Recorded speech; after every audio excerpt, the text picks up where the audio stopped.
भव्यात्मा। आचार्य शुभचंद्र स्वामी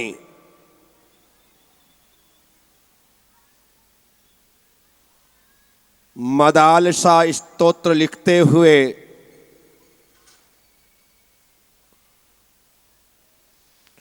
भगवान कुंद कुंद स्वामी को उनकी मां मदालसा के माध्यम से लोरी गाते हुए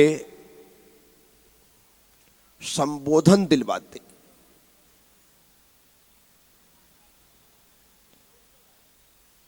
ताकि वह संबोधन हम जैसे भव्य जीवों के कल्याण में कारण बन सके।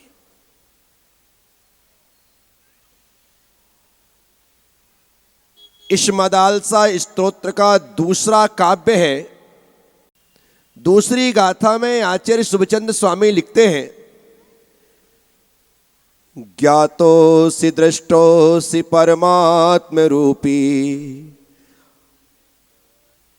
अखंड रूपोसि गुणालयोसि जितेन्द्रियस्त्वं त्यजमान मुद्रां मदालसा वाक्य मुपाश्व पुत्र। हे पुत्र, तू मदालसा के वाक्य को हृदय में धारण कर। तू अपनी मां के इस वाक्य को अपने हृदय में धारण कर।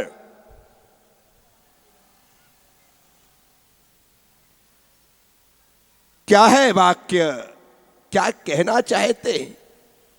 मां मदालसा अपने बेटे से कहती, ज्ञातोषी, तू ज्ञाता हो, तुम ज्ञाता हो। दृष्टोषी, तुम दृष्टा हो। परमात्म रूपी, रूपोषी, जो परमात्मा का रूप है वही रूप तेरा है। अखंड, तो अखंड है। गुणालयोषी, तो गुण का आलय है। इसीलिए जितेंद्रियस, तो इंद्रियों को जीतने वाले जितेंद्रिय हो। त्यजमान मुद्राम, अपने मान को तू छोड़ दे। मान की मुद्रा अर्थात अहंकार की मुद्रा को तू छोड़ दे। अब देखना, इतना सा बालक जो अभी पालने में है, उसे मां कह रही है त्यजमान मुद्रा। अब प्रश्न यह है, क्या छोटे से बच्चे को भी मान होता है? इतना सा बच्चा हो, उसको भी ईगो हट होता है। जरा सा मां कुछ बोल दे, डांट दे, आंख दिखा दे, भूख लगी है तो भी दूध नहीं पिएगा। क्या भूख लगी है तो भी दूध?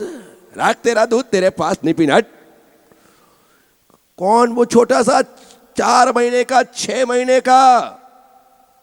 आप कहोगे उसे मान, हाँ उसे भी मान है।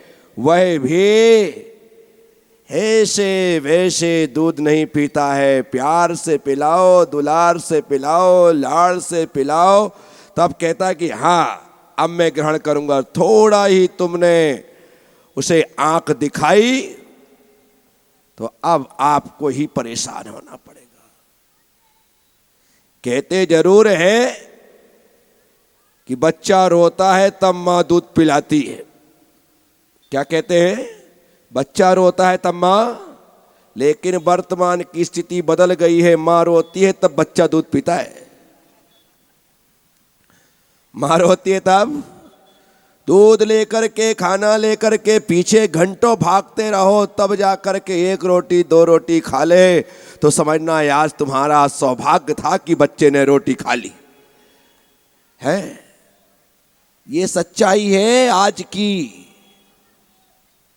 पहले हम लोग थे कि रोटी की गंध आती थी, पूड़ी पराठे की गंध आती थी तो माँ के इर्द गिर्द घूमने लगते थे कि फटाफट जीरामन डाल करके एक पूड़ी पुंगी बना करके दे दे, मजे ले लेंगे है, नहीं खाई पुंगी बना करके? आहा, क्या स्वाद होता है, गर्म पूड़ी हो ठंडी वाली, और उसमें जीरा मन डाल दो और थोड़ा सा यदि अचार का मसाला लगा दे और पापड़ का चूरा भुरका करके पुंगी बना दे तो 2-4 पुड़ियाँ कहाँ गायब हो जाए पता ही नहीं लगता था। बोलो ना हाँ। मैं तो तुम लोगों को अपना बचपना याद दिलाता रहता हूँ। क्या आज की तारीख की बात मत करना, आज तो खाने के नाम पर जितने नाटक हैं आज के बच्चों से सीखो। जो खाने की चीज है उन्हें खाना नहीं चाहते, और जो नहीं खाने की चीज है मंचूरियन में मंचूर चूर के खा जाए। क्या, अरे मंचूरियन मिल गया, मैगी आ जाए तो क्या कहना, लाल टपक जाए, पास्ता दिख जाए तो छोड़े ना, पिज्जा के पीछे तो पीछे ही पड़ जाए। क्या हो गया? ये वर्तमान की पीढ़ी है जिन्हें खाने योग्य वस्तुएं पसंद नहीं आती हैं, और जो खाने तो छोड़ो देखने के योग्य नहीं हैं उनके लिए हम लालायित होते। शाकाहारी होने का मतलब क्या है? सिर्फ मांस का त्याग करना शाकाहारी हो जाना है क्या? मैं पूछता हूं, सिर्फ मांस का त्याग करना शाकाहारी होना नहीं है। जो वस्तु, जो पदार्थ मांस के जैसा दिखता है, जो पदार्थ मांस के जैसा दिखता है वह भी मांस है, वह भी मांस है, उसे खाने वाला। आज चाइनीज जितने आइटम हैं, आप एक को भी बताओ कि वो शाकाहार जैसे दिखाई देते हो। पहली बात तो ये कि उन्हें कांटों से खाना पड़ता है, और कांटों से सिर्फ मांस खाया जाता है। क्या खाया जाता है? गलत मत समझिएगा, मैं बिल्कुल वह कटु सत्य आपसे कह रहा हूं जिसका हमारे समाज में, हमारे घरों में प्रचलन बढ़ता चला जा रहा है। हम कहते हैं कि हम शाकाहारी हैं। शाकाहारी व्यक्ति मांस जैसा दिखने वाला पदार्थ ग्रहण नहीं करेगा। पहली बात, जिसकी गंध यदि वैसी है, दिख भले ना रहा हो, तो वो नहीं करेगा। जो जैसा दिखता है वह नहीं खा सकता, जिसकी गंध वैसी है वह वैसा नहीं खा सकता, जिसका नाम वैसा है। क्या आजकल वेज कबाब बनने लगा? क्या बनने लगा?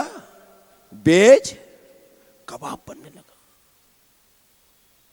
मैं सोचता हूं कि ये वेज कब से हो गया? उसका जिसका नाम ही नॉन वेज हो, वो कितना भी वेज क्यों ना बना लिया जाए, वो वेज कभी नहीं हो सकता, वो नॉन वेज ही रहेगा, क्योंकि उसका नाम ही बोलो नॉन वेज। नहीं खा सकते आप हॉट डॉग, कमाल हो, गरम कुत्ता खाओगे, चाउमीन, मछली खाओगे। विचार तो करो कि हमारे सामने क्या परोसा जा रहा है, जिसका नाम ही साधु संतों के लिए अंतराय का कारण बन जाता है, उसे ही आप ग्रहण कर रहे हैं। थोड़ी तो शर्म करनी चाहिए कि ये चीज खाने की नहीं है तो नहीं है, वह चीज नहीं खाई जा सकती। कहाँ हमारे जन्मदिनों पर लड्डू बांटे जाते थे, अब आज वह केक काटा जाता है। क्या काटा जाता है? और बड़े एक से बढ़कर की ये केक बनने लगे। 2-2, 5-500 के नहीं, 1000, 2-2, 5-5 हजार, 10-10 हजार के केक आने लगे। आप बोलो क्या डिमांड है आपकी? ऐसे केक आते हैं, एक के साथ साथ 2-2 केक लाए जा रहे हैं, एक सिर्फ मुंह में लगाने के लिए और एक खाने के लिए। गजब कर दिया, इतना पैसा तुम्हारे पास है? जिस चीज को नाम सुन करके ही त्यागना चाहिए, क्योंकि वह तो नाम से ही नॉन वेज है, नाम से ही नॉन वेज है। साथियों, शाकाहारी इतनी सरलता से नहीं बन सकते आप। जो दिखता हो, जो उस नाम से बिकता हो, जिसकी गंध वैसी हो, जिसका स्पर्श ऐसा हो, तो जो हमारी पांचों इंद्रियों में बेज है वही बेज हो सकता है। एक भी इंद्री में यदि कोई पदार्थ नॉन वेज आता है तो आप भले वो शाकाहारी हो, मांस ही ग्रहण कर रहे हो, या मान करके चलना। इसीलिए इस बात को गंभीरता से लेना है। हमारे समय में एक डाक टिकट चलती थी 2 पैसे वाली, जिसमें मछली का चित्र बना था। 2 पैसे की टिकट थी वो। उस टाइम पर मछली का चित्र बना था, नीले कलर की टिकट आती थी, डाक टिकट। मैंने अपने कानों से आचार्य श्रेष्ठ विद्यासागर जी महाराज के मुखारविंद से प्रवचन में सुना था। उस समय क्योंकि आचार्य श्री कुंडलपुर में विराजमान थे, आसपास के सभी लोग दर्शन के लिए जाते थे, तो हमारे माता पिता हमें भी उस समय छोटी सी अवस्था में दर्शन के लिए ले गए। और एक शब्द ये कान में उस समय कुंडलपुर में पड़ा। तब आचार्य श्री ने कहा था कि जो मछली की टिकट आती है, आप यदि किसी को लेटर भेज रहे हैं तो लिफाफे में मछली की टिकट मत लगाना, मछली वाली टिकट मत लगाना। हाँ, उस समय जब सुना कि मछली वाली टिकट मत लगाना तो इसमें मछली से क्या लेना देना, तो आचार्य श्री कहते हैं मछली की टिकट लगाओगे तो ये मछली का प्रचार होगा, और मछली का प्रचार होगा तो लोग उसे हो सकता है उसे देख करके अरे आज तो मछली दिख गई, आज तो मछली खाते हैं, देख करके खाने की इच्छा हो गई तो क्या कर लोगे, बोले तुम दोषी और अपराधी हो जाओगे। मैं उस समय का सोचता हूं कि अब आचार्य श्री ने 1982 में करीब वो बात बोली होगी, तब मेरे कान में बात पड़ी। आज तक मुझे वो याद, मुझे लगता बताओ हमारे गुरुदेव मछली की टिकट लगाने की मनाही करते थे, और आज तो मछलियों के आकार के सलाद तैयार हो रहे हैं, डिजाइन बन रही है मछलियों के आकार के, और बड़े आज इस डिजाइन में, उस डिजाइन में, ऐसे डिजाइन में, और वो मछली आप आकार भी मछली का है, भले उसमें ककड़ी टमाटर है, लेकिन दोष आपको। हमारे समय में एक बंबई की मिठाई चलती थी, वो ऐसा इतना उसके पास लकड़े में लगा रहता था, खींच खींच कर वो चकली बनाता था, मोर बनाता था एक लकड़ी में। आप लोगों ने भी खाया होगा, बोला करो ना, हाँ ना है। वो चिड़िया बना बना करके देता था, और बच्चे बोलते थे मुझे मोर बना करके दे दो, मुझे चिड़िया बना करके दे दो, मुझे मेंढक बना करके दे दो, और वो बना बना करके देता था। और सब बच्चे खाते समय बोलते थे मैं चिड़िया खा रहा हूँ, मैं मोर खा रहा हूँ, मैं मेंढक खा रहा हूँ। अब बताओ, उस समय अक्ल नहीं थी, लेकिन हमने उस चिड़िया के आकार में यदि वो बंबई की मिठाई खाई है तो भी हमने चिड़िया खाने का पाप कमा लिया है। राजा यशोधर का नाम सुना है ना? सुना है? किस कारण से सुना है आपने? हैं? क्यों सुना? आटे के मुर्गे की बलि दी थी। किसकी?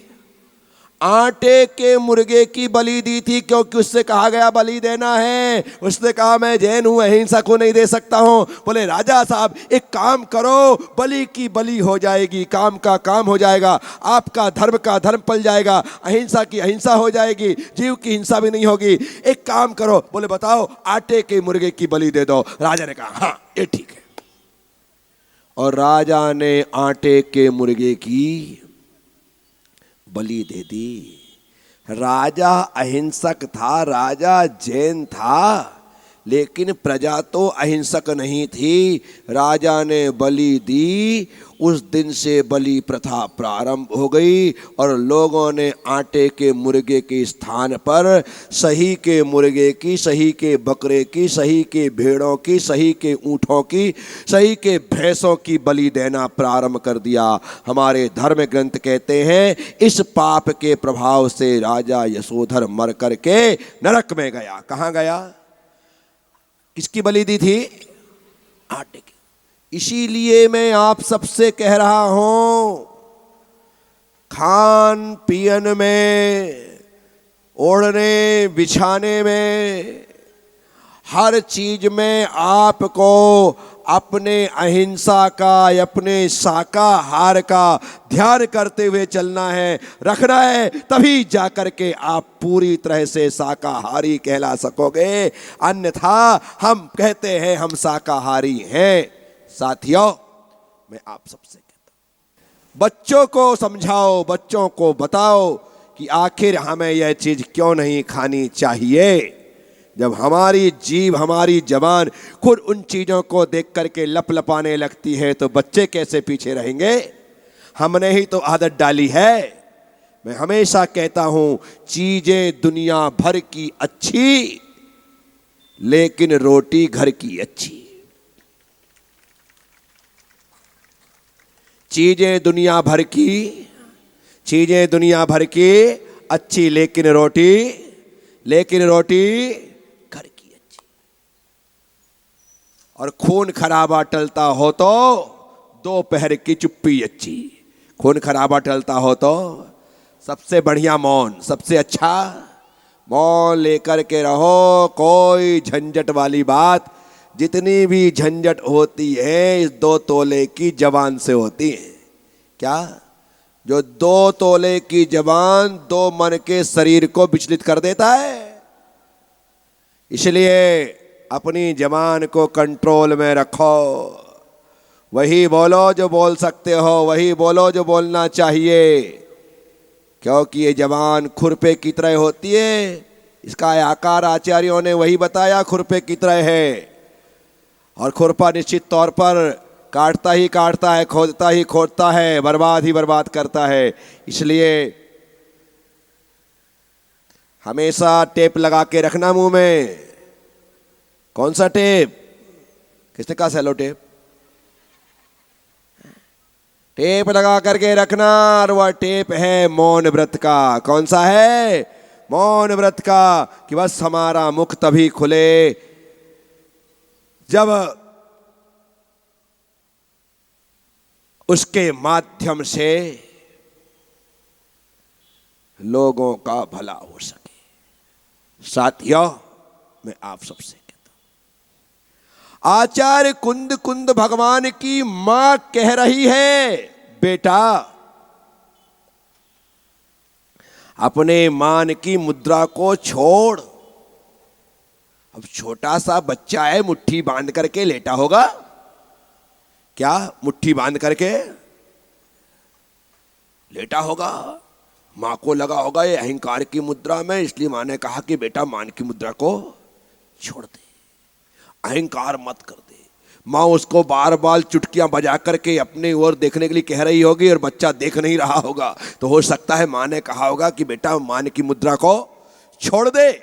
बहुत सारे कारण हो सकते हैं।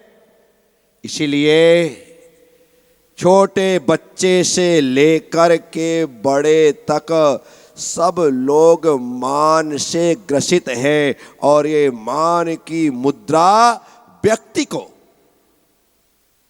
कहीं का नहीं छोड़ती। याद रखना,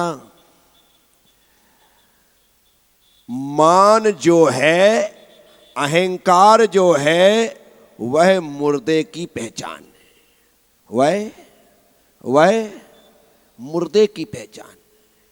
और विनय जो है वह जिंदा व्यक्ति की पहचान है। हम जिंदा हैं इसलिए हमारे हाथ जुड़ते हैं, हम जिंदा हैं इसलिए हमारी कमर मुड़ती है, हमारे पैर मुड़ते हैं, हमारी गर्दन मुड़ती है। हम जिंदा हैं। और जब व्यक्ति मर जाता है तो उसका कुछ भी नहीं जुड़ता, सब अकड़ जाता है। क्या हो जाता है? सब अकड़ जाता है। तो अहंकार और अकड़ जो है वह मुर्दा दिली का परिचय देती है, और जहां विनम्रता है वह जिंदा दिली का परिचय देती है। इसलिए झुकना सीखिए। क्या सीखिए? झुकना सीखिए।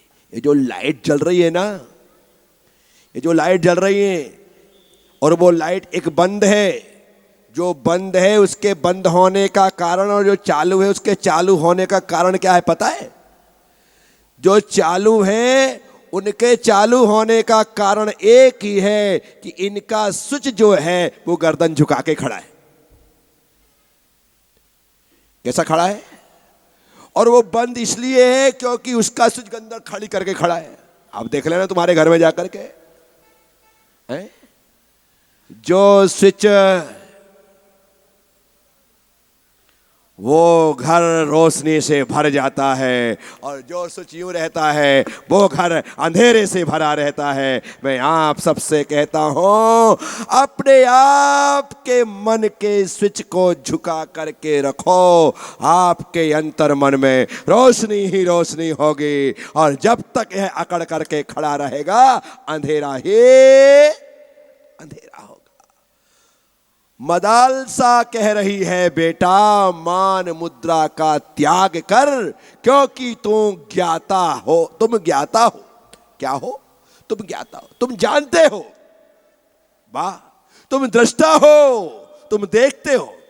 और कोई व्यक्ति जान बूझ कर के गलती करे तो उससे बड़ा अपराधी और कोई दूसरा नहीं हो सकता।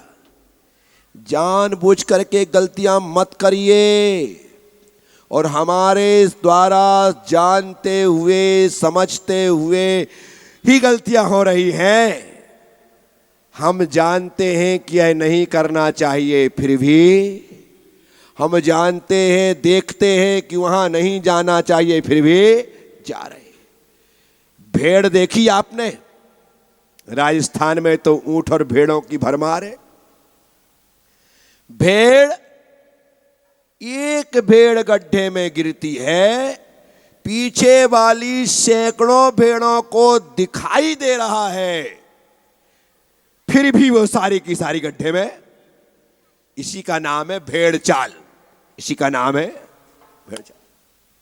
मैं आपसे कहता हूं, एक व्यक्ति गलत करे और उसकी देखा सीखी तुम भी करो, एक व्यक्ति गलत बोले उसकी देखा सीखी तुम भी बोलो, एक व्यक्ति के कारण आप वैसा कर रहे हैं, तो निश्चित तौर पर भेड़ चाल चलना है तो अच्छे लोगों के पीछे चलो, बुरे लोगों के पीछे भेड़ चाल नहीं चलनी चाहिए, अन्यथा गर्त में ही गिरने वाले हो। अच्छे लोगों के साथ में चलते रहो, कोई तकलीफ नहीं। तो आचार्य महाराज के लिए, अर्थात कुंद कुंद भगवान के लिए जो अभी पालने में हैं, लोरी सुन रहे हैं, उनकी मां कह रही है, बेटा ज्ञाता हो, तुम दृष्टा हो। क्या कहा? और वही बात मैं आपसे कह रहा हूं, वही बात में कि आप ज्ञाता हो, आप दृष्टा हो, क्योंकि आत्मा का दर्शन और ज्ञान स्वभाव है। आत्मा का दर्शन ज्ञान, आत्मा का दर्शन ज्ञान स्वभाव है, और हम ज्ञान से जानते हैं, दर्शन से देखते हैं, और हमारे भीतर वह दोनों तत्व, दोनों गुण विद्यमान हैं। हम ज्ञाता दृष्टा हैं, तो फिर हम गलत कार्य क्यों करते हैं? यदि गलत कर रहे हैं तो आप ज्ञाता नहीं हैं। आप गलत रास्ते पर चल रहे हैं तो आप दृष्टा नहीं है। तो आचार्य भगवान कुंद कुंद की मां ने बचपन में ही समझा दिया, बेटा तुम ज्ञाता हो, तुम दृष्टा हो। अब देखना अगली बात वो कहते हैं, परमात्मा रूपी रूपोशी, तो जैसा परमात्मा का रूप है तेरा रूप भी वही। निश्चित तौर पर इस समय भगवान कुंद कुंद स्वामी ने लंगोट भी नहीं लगाई होगी, एकदम दिगंबर रहे होंगे उस पालने में, और उस रूप को देख करके माँ ने कहा होगा कि बेटा यही रूप तो मैं मंदिर में देख करके आई हूँ, और जैसा तेरा रूप है हकीकत में तेरा असली रूप है, और असली मुद्रा यही दिगंबर मुद्रा है। तुझे इसी दिगंबर मुद्रा को धारण करना है, इसे को ही स्वीकार करना है। माँ ने बचपन में सिखाया, यही वजह थी कि 11 साल की उम्र में वह छोटा सा बालक मुनि पद्मनंदी अर्थात कुंद कुंद हो जाता है, सिर्फ 11 साल की उम्र में। कितने साल में? जिसकी माँ ने बचपन से बता दिया कि तेरा रूप यही है, तो फिर वह रूप तो आना ही था। एक और आचार्य हुए जिनसेन स्वामी। कौन से? बोलो, हाथ जोड़ के बोलो। बड़े महान आचार्य हुए जिनसेन स्वामी। बोलो जिनसेन स्वामी। इन्होंने 8 साल की उम्र में मुनि दीक्षा ले ली थी। कितने साल में? 8 साल में। 5 साल की उम्र में गुरुदेव के साथ चले गए थे। 5 साल की उम्र में। इनके गुरु का नाम था वीरसेन स्वामी। इनके गुरु का नाम था। 5 साल की उम्र थी जिनसेन स्वामी की और गुरुदेव ले गए। धन्य है वो माँ बाप कि जिन्होंने 5 साल के बेटे को गुरु के साथ पढ़ने के लिए भेज दिया।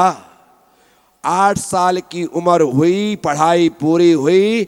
वीरसेन स्वामी ने कहा बेटा मैं तुम्हें सिर्फ पढ़ाने के लिए लाया था, अब घर जाओ। उसने कहा मैं घर नहीं जाऊंगा, अब तो मैं दीक्षा लूंगा। तब गुरुदेव ने कहा मैंने तुम्हारे पिता से सिर्फ शिक्षा की परमिशन ली थी, दीक्षा की नहीं। और तुम्हें दीक्षा लेना है तो हम दीक्षा की परमिशन लेकर के आओ। जिनसेन स्वामी घर जाते हैं, अपने पिता से कहते हैं पिताश्री मेरी शिक्षा तो पूरी हो गई है, लेकिन जब तक दीक्षा नहीं होगी तब तक मैं शिक्षा को पूरी नहीं मानता हूँ। आप आज्ञा दे कि मैं दीक्षा ले लूँ। धन्य उनके माता पिता, आज्ञा दे दी और वो आकर के 8 साल की उम्र में मुनि बन जाते हैं। यही वजह है कि जिनसेन स्वामी को अगर्भ दिगंबर कहा जाता है। क्या? अगर्भ। बोलो, सब बोलो। अगर्भ मतलब गर्भ से ही जो दिगंबर थे। कब थे? गर्भ से ही जो दिगंबर थे।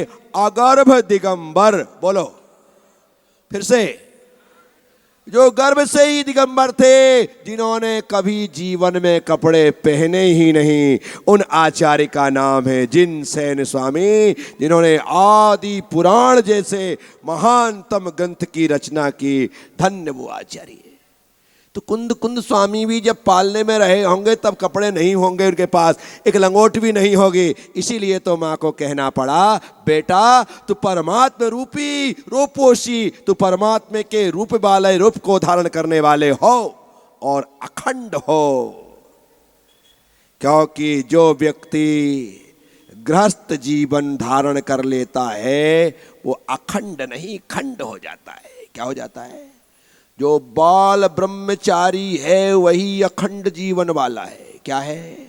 जिसने शादी कर ली है उसे आप बाल ब्रह्मचारी नहीं कह सकते। क्यों? क्योंकि वो खंड हो गया। क्या हो गया? हिंदुओं में क्या कहते हैं? स्त्री पुरुष की बाम हस्त में रहने वाली है, इसलिए स्त्री वामांगी है। स्त्री क्या है? वामांगी है। आधा खंड हो गया।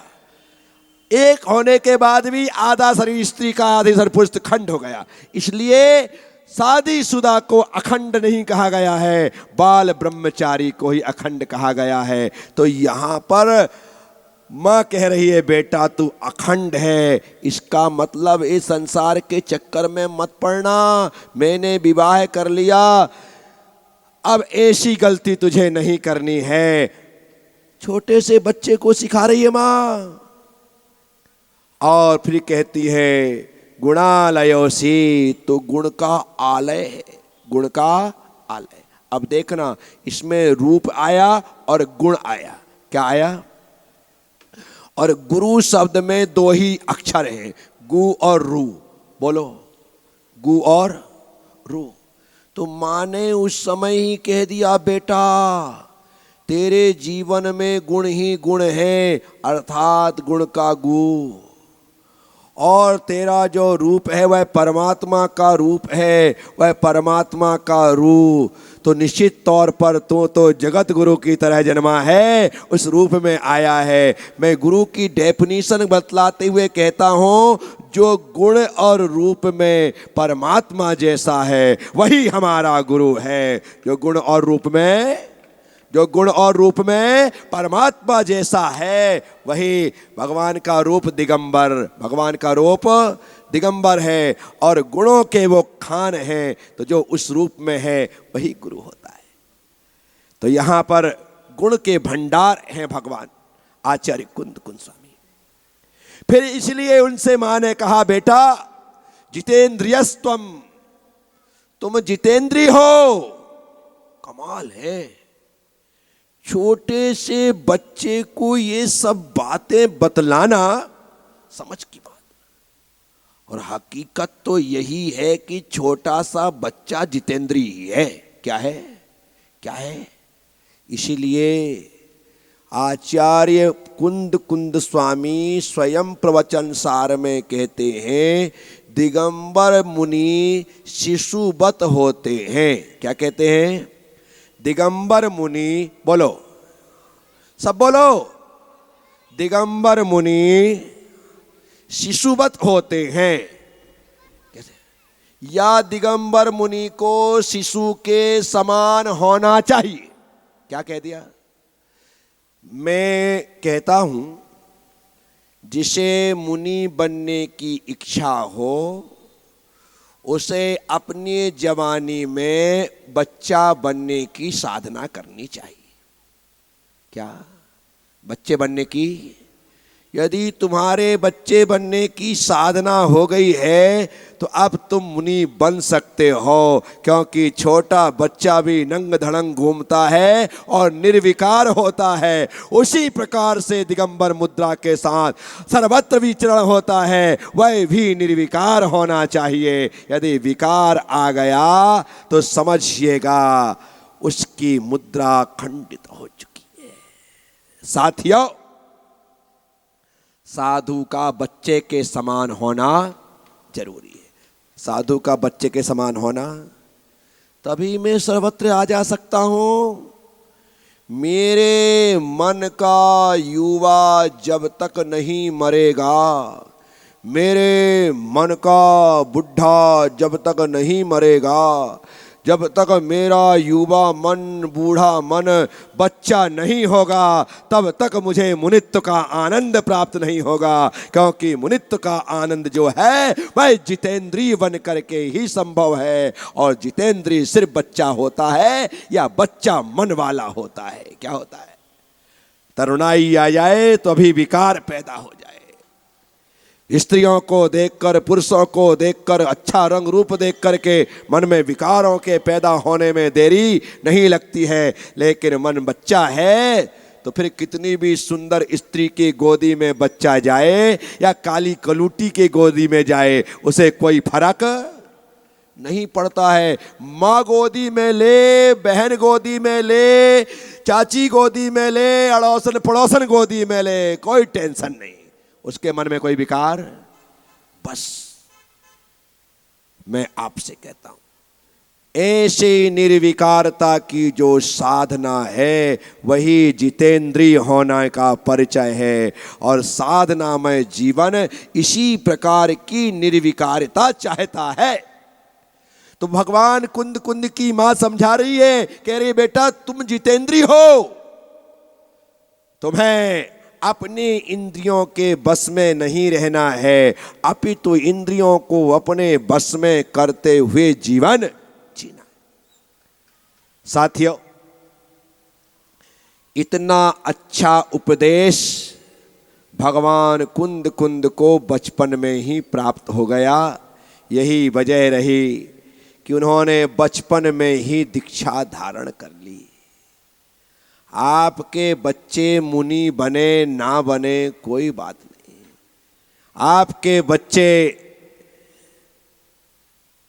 भगवान बने ना बने कोई बात नहीं, लेकिन उसे यह बोध तो देना पड़ेगा कि बेटा तूने जो जन्म लिया है वह अपने आत्मा के कल्याण के लिए लिया है, क्योंकि यह मनुष्य जीवन कल्याण के लिए होता है। बाकी भोग भूमि का जीवन है, बाकी स्वर्ग का जीवन है, वह भोगों के लिए हो सकता है। लेकिन मनुष्य की जो पर्याय है वह सिर्फ और सिर्फ आत्म कल्याण के लिए प्राप्त हुई है। इसीलिए आप सबसे कहता हूं, घर गृहस्थी के लिए आप सोचते हैं, संसार बचाने के लिए आप सोचते हैं, अपने कल्याण के लिए कब सोचेंगे? अपने आत्मा के कल्याण के लिए सोचो। ये जीवन आपको सिर्फ आत्म कल्याण के लिए प्राप्त हुआ है। इस जन्म में कर लिया तो कर लिया, अन्यथा ना जाने फिर कितने जन्म भटकने पड़ेंगे, कुछ नहीं कह सकते। इसीलिए हमें व्यक्तिगत रूप से हमेशा आत्मचिंतन करते हुए आत्म कल्याण की भावना भानी चाहिए।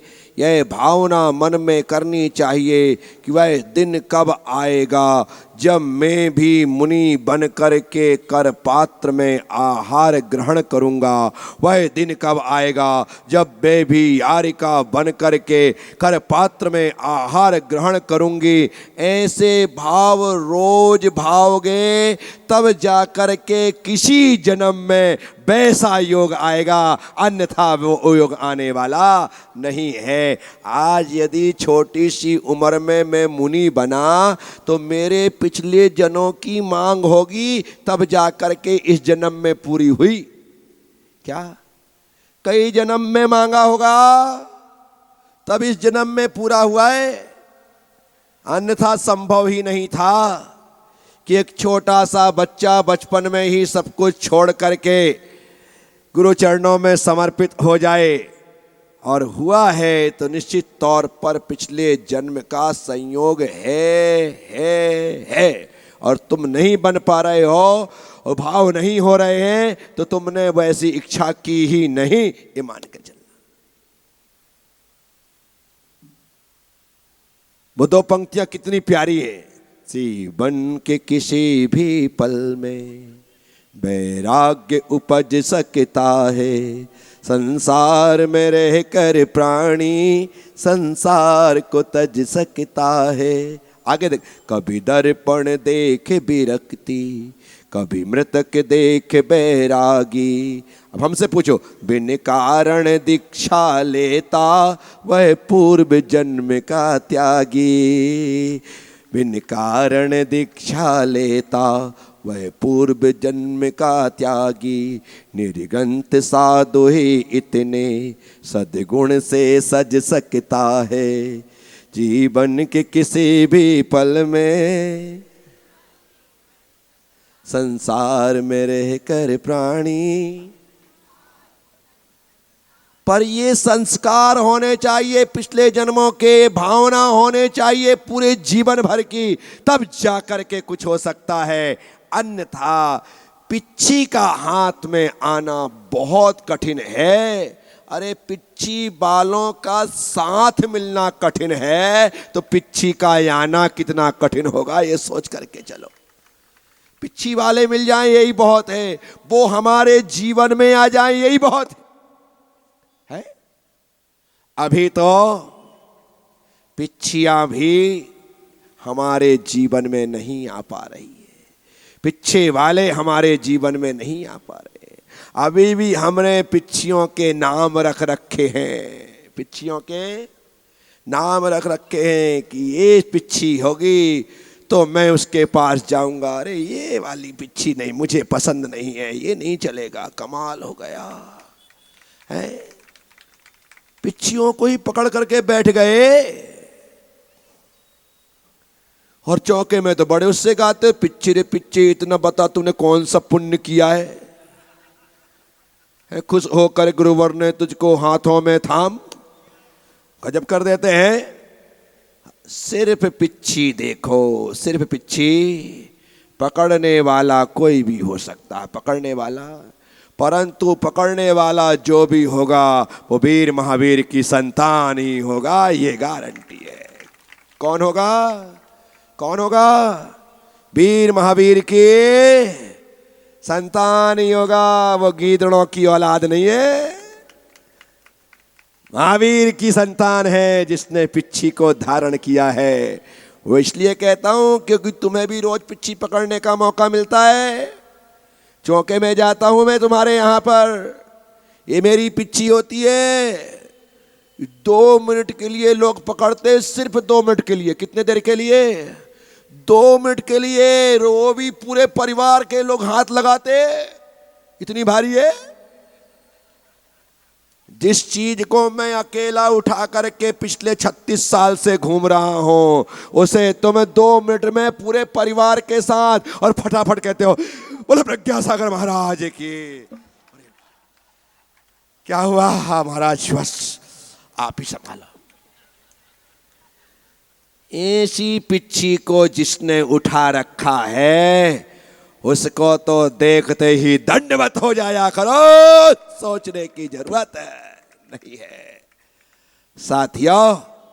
और यदि मुझ में कोई कमी दिखाई दे तो उन्हें अच्छे से देखना, उन्हें अच्छे से देखना, बहुत अच्छे से देखना, बारीकी से देखना और अपनी एक डायरी के एक पेज में लिख करके रखना कि प्रज्ञा सागर जी महाराज में ये गलतियां हैं।